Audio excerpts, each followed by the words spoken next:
Hey, what up, guys? It's your boy back again. We're gonna be talking about a movie I just got around to watching that I actually really enjoyed, and that movie is the 2019 remake of Aladdin. So let's just jump into it. As a huge fan of the original Aladdin, I was definitely looking forward to the remake, albeit I was a bit skeptical. I mean, come on, Will Smith's genie looked sketchy at first. Skepticism continued, however, when I heard things regarding Jasmine having some sort of female empowerment arc, and there was to be a new female character who I assumed was going to have a personality consisting of girl power and not much else. It was this combination of factors that led me to opt out of seeing the movie in theaters at the beginning of the summer.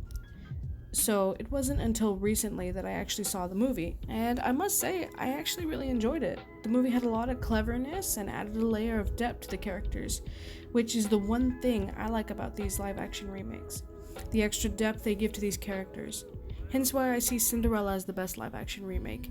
It delved into Lady Tremaine's motive for being so cruel to Cinderella, it gave the prince not just a name but a personality, and overall added so much character depth and complexity that just wasn't present in the original. Much to my pleasure, this is something I saw again in Aladdin. All these preconceptions I had about the movie were wrong, and I guess we could trace that back to the sensitive nature of the politicization of popular media, where everything is SJW nonsense, and any changes made were to push an agenda. Once again, much to my pleasure, this wasn't the case in Aladdin, at least not from what I could tell. Jasmine's character arc seemed to me to be less of a feminist statement, but more of a personal arc of Jasmine finally being able to speak her mind, despite the world seeing her as nothing more than some sort of decorative piece, which of course is to be expected from this era and this location. In fact, I'd venture to say this version of Aladdin is less feminist than the original, based solely on the fact that this scene— I will win your daughter. How dare you? All of you, standing around deciding my future? I am not a prize to be won. Oh dear. is omitted in favor of having Aladdin and unintentionally offending her. You hope to buy with this expensive? You! By saying he was trying to buy her, making her attitude towards him seem much more understandable, which overall worked to make us, the audience, view her in a much more sympathetic light.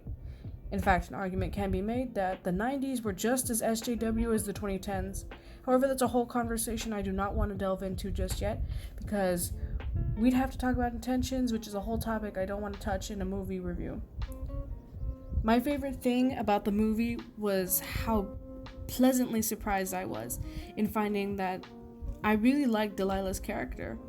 I was under the assumption she was going to be an insufferable feminist type, but she was quirky, funny, and overall very likable.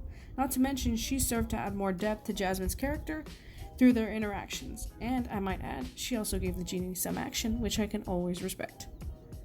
Moving on from those more political presumptions, I personally never had a problem with Will Smith casted as the genie. I mean, he's funny and charismatic, so I never really saw a problem.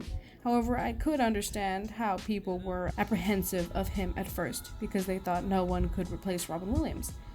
But that's just the thing. Will Smith wasn't trying to replace Robin Williams, but homage him, while also putting his own comedic touch to the genie, which I felt really worked and overall I enjoyed watching. I'll admit, 100%, after watching the first trailer for Aladdin, I found myself also feeling doubtful. But in the end, I felt Will Smith's energetic performance was fresh and very fun to watch. In the end, the only real complaint I had about this movie was the final battle, which was lackluster compared to the original.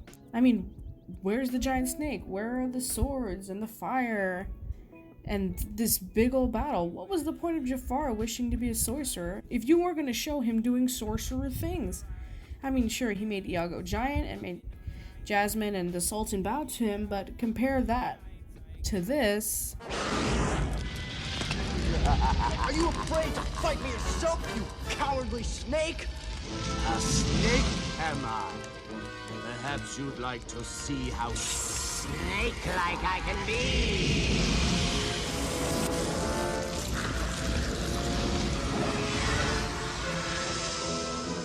And we have a clear winner.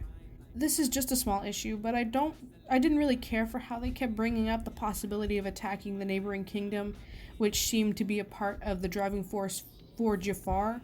but they never once show the kingdom or talk about it outside of Jasmine's mother being from it.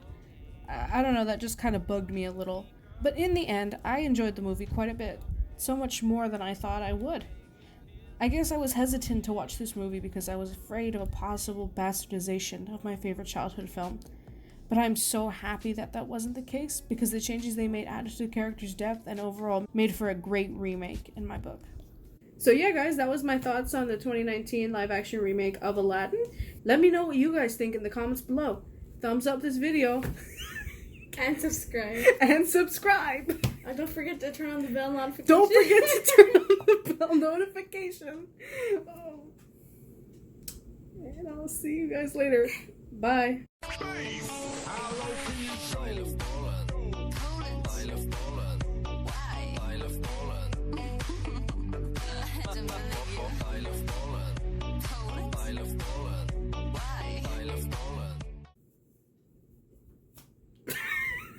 Don't breathe, you're so damn loud.